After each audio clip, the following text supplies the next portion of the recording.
حسد کا انجام۔ ایک گاؤں میں دو دوست رہتے تھے، علی اور بلال۔ علی بہت محنتی اور خوش اخلاق تھا، وہ ہمیشہ دوسروں کی مدد کرتا اور ہر کام دل سے کرتا۔ بلال اکثر دوسروں کی کامیابی دیکھ کر جلتا اور حسد کرتا۔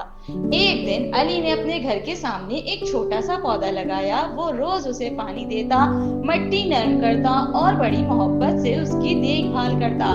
کچھ دنوں میں پودا ہرا بھرا ہو گیا، اس پر خوبصورت پتے نکل آئے اور پھول کھلنے لگے۔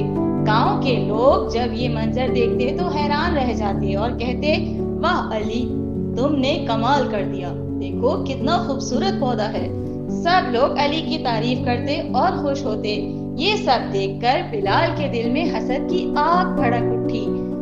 وہ تنہا بیٹھا سوچنے لگا، سب لوگ علی کی تعریف کیوں کرتے ہیں، کوئی میری تعریف کیوں نہیں کرتا، کوئی میری طرف کیوں نہیں دیکھتا۔ بلال نے سوچا، کیوں نہ اس کے پودے کو ختم کر دوں۔ رات کا وقت آیا، اندھیرا چھایا ہوا تھا۔ بلال آہستہ آہستہ علی کے گھر کے سامنے آیا۔ وہ پودا اکھاڑنے کے لیے جھکا ہی تھا کہ اچانک زمین پر اس کا پاؤں پھسل گیا اور زور سے گر کر زخمی ہو گیا۔ اگلی صبح جب گاؤں والے آئے اور بلال کو زخمی حالت میں دیکھا تو سب نے کہا، دیکھو دیکھو، حسد کرنے والا ہمیشہ اپنا ہی نقصان کرتا ہے۔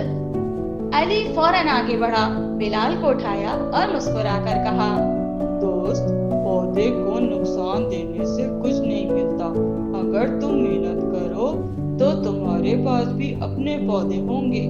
بلال کی آنکھوں میں شرمندگی کے ساتھ خوشی بھی آ گئی اور کہا، ہاں علی، اب میں حسد نہیں کروں گا، میں تمہارے ساتھ محنت کروں گا۔ اس کے بعد دونوں نے مل کر نئے پودے لگائے۔ گاؤں والے یہ منظر دیکھ کر خوش ہوئے۔ چمکتی دھوپ اور کھلتے پھولوں کے ساتھ گویا ایک پیغام سب کو سنائی دے رہا تھا، حسد انسان کو نقصان دیتا ہے، جبکہ محنت اور محبت ہمیشہ کامیابی اور عزت دلاتی ہے۔ ہمارے چینل سے جڑے رہیں، نئی کہانیوں کے لیے سبسکرائب کریں، پسند آئے تو لائک اور شیئر کرنا نہ بھولیں۔